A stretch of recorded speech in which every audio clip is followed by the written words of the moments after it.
क्या आपके स्कूल की कोई ऐसी क्लासरूम थी जहां दोपहर की चिलचिलाती धूप में भी ठंड लगती थी, जहां अचानक सन्नाटा इतना गहरा हो जाता था कि अपनी ही सांसों की आवाज डरावनी लगने लगती थी? अगर हाँ, तो शायद आप भी उस सच के करीब आ चुके हैं जिसके बारे में आज मैं बताने जा रहा हूँ।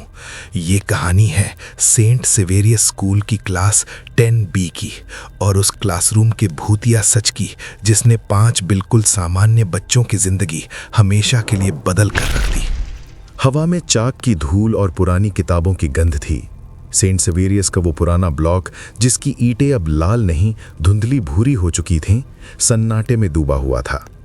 छुट्टी के बाद की वो शाम थी और 5 दोस्त आर्यन, जिया, रोहन, मीरा और विक्रम क्लास 10B की कुंजी चुराकर अंदर घुसे थे। उनका मकसद साधारण था, कल के गणित के बड़े टेस्ट के लिए ग्रुप स्टडी। पर क्लासरूम में कदम रखते ही आर्यन रुक गया। क्या तुम लोगों को भी ठंड लग रही है? उसकी आवाज में एक अजीब सी कसक थी। दरअसल ठंड नहीं, एक सूक्ष्म नम सी जुबान थी जो उनकी रीढ़ पर उतर आई थी, बाहर की गर्मी को बेअसर करते हुए। कमरा बिल्कुल वैसा ही था। 50 साल पुरानी लकड़ी की डेस्क, उन पर उकेरी गई प्रेम कहानियां और नफरत के शब्द, एक बड़ा सा धूल भरा ब्लैक बोर्ड और उसके ऊपर लटका हुआ पीला सफेद रंग का एक पंखा, जिसकी एक पंखड़ी टेढ़ी होकर लटक रही थी। पर कुछ गलत था। हवा स्थिर थी, लेकिन वो पंखा बेतरतीब ढंग से बिना किसी स्विच के 1/4 चक्कर घूमता और रुक जाता। टिक टिक टिक।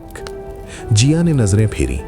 शायद विंड आ रही हो खिड़की से, पर सारी खिड़कियां बंद थीं। उन पर जाली लगी हुई थी, जिसमें से शाम की तिरछी रोशनी आ रही थी और धूल के कण नाच रहे थे। पढ़ाई शुरू हुई। रोहन बोर्ड पर एक समीकरण लिख रहा था जब अचानक उसके हाथ से चाक छूटकर गिर गई। उसने झुककर चाक उठानी चाही तो उसकी नजर डेस्क की कतारों के बीच पड़ी। अंतिम बेंच के पास फर्श पर पानी के ताजा धब्बे थे, जैसे कोई गीले जूतों से वहां खड़ा हुआ हो। किसी के जूते गीले हैं क्या? रोहन ने पूछा। सबने इनकार में सिर हिलाया। ये गर्मी का मौसम था, बारिश तो 6 महीने पहले हुई थी। उस धब्बे ने सबका ध्यान खींचा। वे गोल गोल समान आकार के थे, जैसे किसी ने जानबूझकर पानी छिड़का हो। एक अजीब सी बेचैनी ने उन्हें घेर लिया, जैसे कोई उन्हें देख रहा हो। मीरा ने पीछे मुड़कर देखा। खिड़की से आती रोशनी ने उसकी अपनी परछाई दीवार पर डाल दी थी। लेकिन क्या वो सच में उसकी परछाई थी? उसका सिर तो नीचे था, पर दीवार पर बनी परछाई का सिर एक तरफ को झुका हुआ था, जैसे कोई उत्सुकता से उनकी ओर देख रहा हो। उसने जल्दी से नजर हटा ली। दिल की धड़कनें तेज हो गईं। घंटा बीता, अंधेरा गहराने लगा। बाहर का पेड़ जो खिड़की से सटा था, उसकी शाखाएं शीशे से टकराने लगीं। ऐसी आवाज जैसे कोई नाखून से खुरच रहा हो। तभी विक्रम चिल्लाया, देखो! सबकी नजर ब्लैक बोर्ड पर गई। रोहन द्वारा लिखा गया वो पूरा समीकरण मिट चुका था।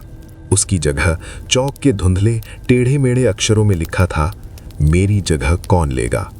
सन्नाटा कानों में सनसनाने लगा। सांसें रुक सी गईं। आर्यन, जो सबसे अधिक तार्किक था, हंसने की कोशिश करते हुए बोला, किसी की बेवकूफ़ी भरी शरारत है, कोई छिपा होगा। उसने क्लासरूम के कोनों, अलमारी के पीछे देखा, कुछ नहीं। तभी पंखे की टेढ़ी पंखड़ी ने एक तेज चीख जैसी आवाज की, क्रीक, और पूरा पंखा जोर से घूमने लगा। हवा के झोंके से कॉपियों के पन्ने उड़ने लगे। दरवाजा अपने आप जोर से बंद हो गया और लाइटें एक बार जलीं, एक बार बुझीं और फिर हमेशा के लिए बुझ गईं। केवल शाम की लालिमा और स्ट्रीट लैंप की मध्यम रोशनी कमरे में घुस पा रही थी। अब डर ने जमीन जोड़ ली थी। जिया रोने लगी। मीरा उसे चुप कराने की कोशिश कर रही थी, लेकिन उसकी खुद की आवाज भी कांप रही थी। रोहन ने दरवाजा खोलने की कोशिश की, वो बंद था। ताला अंदर से लगा हुआ नहीं था, मानो किसी ने बाहर से जोर से पकड़ रखा हो। विक्रम का फोन, जिसमें अभी 50% बैटरी थी, अचानक बंद हो गया। सबके फोन्स की भी यही हालत हुई। ऐसा लगा जैसे उस कमरे ने उन्हें निगल लिया है, बाहरी दुनिया से सभी संपर्क काट दिए हैं। और फिर आवाजें शुरू हुईं। पहले एक धीमी सी सिसकी थी, दूर से, जैसे किसी बच्चे के रोने की। फिर फुसफुसाहटें, एक साथ कई आवाजें, जिनमें से कोई भी स्पष्ट नहीं थी, लेकिन वे दीवारों से टकराकर हवा में तैर रही थीं। यहाँ आओ, खेलते हैं, मुझे ढूंढो। तभी आर्यन की नजर अटारी वाली उस छोटी जंग लगी खिड़की पर पड़ी जो क्लासरूम के पीछे की तरफ थी। उसमें से एक पीली, बिना पलकों की आंख झांक रही थी। वो सीधे उसे देख रही थी। आर्यन की चीख गले में ही अटक गई। उसने इशारा किया, लेकिन जैसे ही बाकी लोगों ने देखा, वो आंख गायब हो गई। उन्होंने एक साथ रहने का फैसला किया। डेस्कों को हटाकर बीच में एक घेरा बना लिया। हर आवाज, हर हरकत पर उनकी नजर थी। तभी मीरा ने महसूस किया कि उसकी कॉपी गीली हो रही है। उसने देखा कॉपी के पन्नों से पानी टपक रहा था, जैसे वो किसी तालाब में पड़ी रही हो। और फिर एक एक करके सबकी किताबों, बैग से पानी टपकने लगा। कमरे में नमक और सड़े हुए कीचड़ की गंध फैल गई। पानी के धब्बे अब केवल धब्बे नहीं रहे, वे फर्श पर बहने लगे, उनकी ओर बढ़ने लगे। ये कोई साधारण पानी नहीं था, ये ठंडा, चिपचिपा और भारी था। सबसे डरावना पल तब आया जब ब्लैक बोर्ड पर फिर से लिखावट उभरी। इस बार खून जैसे लाल रंग में, जो चौक से नहीं बल्कि किसी और चीज से लिखा गया लग रहा था। लिखा था, मैं यहां हूं, तुम मेरे साथ हो। 1975। 1975। ये साल आर्यन को कहीं पढ़ा हुआ लगा। उसे याद आया स्कूल के इतिहास की एक पुरानी किताब में। 1975 में इसी क्लास 10B का एक छात्र, नाम था अविनाश, स्कूल के पीछे वाले तालाब में डूबकर मर गया था। कहानी ये थी कि वो पढ़ाई में कमजोर था और शिक्षकों ने उसका बार बार मजाक उड़ाया था।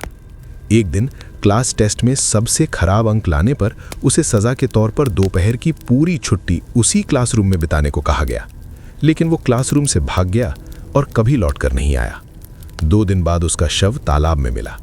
कहते थे वो रोज उसी क्लासरूम की खिड़की से तालाब को देखा करता था, शायद भागने के रास्ते के बारे में सोचता था। ये सब याद करते ही कमरे का वातावरण बदल गया। फुसफुसाहटें स्पष्ट होने लगीं।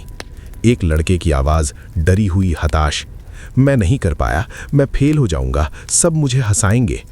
ये आवाज हर तरफ से आ रही थी, दीवारों से, डेस्कों से, यहां तक कि उनकी अपनी सांसों में घुलती हुई सी। पानी अब उनके टखनों तक पहुंचा हुआ था, बर्फ जैसा ठंडा। उन्होंने महसूस किया कि ये कोई बाहरी शक्ति नहीं, बल्कि अविनाश की दर्द से भरी यादें हैं, उसकी शर्म, उसका डर, जो इस कमरे की नींव में समा गया है और हर उस बच्चे को अपने साथ खींचना चाहता है जो यहां आता है।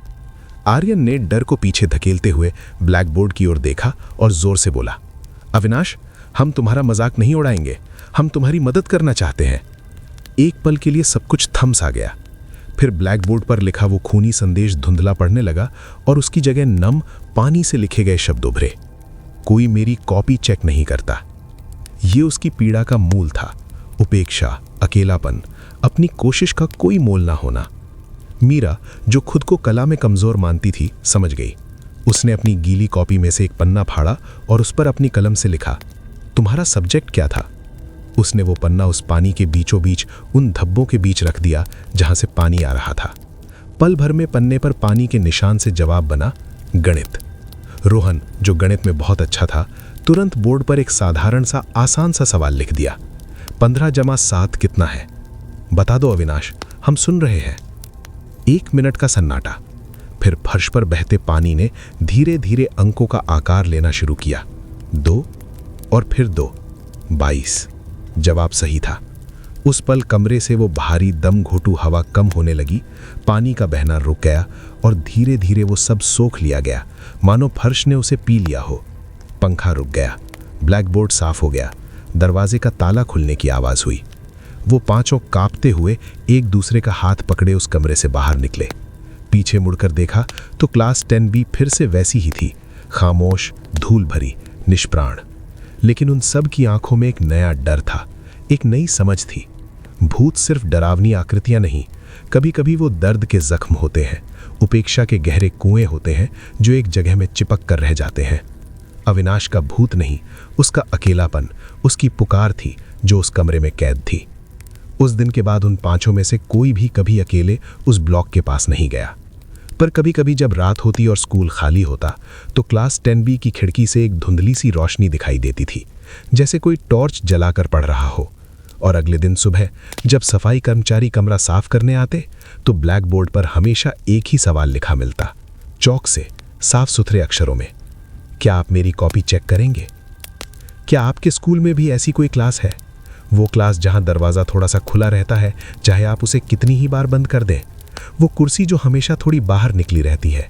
शायद ये कोई संयोग नहीं, शायद ये कोई पुकार है किसी ऐसे बच्चे की जिसकी आवाज़ कभी कोई नहीं सुन पाया। तो अगली बार जब आप ऐसी कोई जगह देखें, रुक जाइए, सुनिए। हो सकता है वो सिर्फ आपसे एक छोटा सा सवाल पूछ रहा हो, क्या आप मेरी कॉपी चेक करेंगे? अगर ये कहानी ने आपको डरा दिया या फिर सोचने पर मजबूर कर दिया तो चैनल को सब्सक्राइब ज़रूर करें, क्योंकि हर स्कूल, हर पुरानी इमारत के पीछे छुपा है कोई ना कोई भूत या सच, और अगली बार वो सच हम आपके लिए लेकर आएंगे। नीचे कमेंट करके बताइए आपके स्कूल का सबसे डरावना कमरा कौन सा था। बेल आइकन दबाना ना भूलें। शुक्रिया।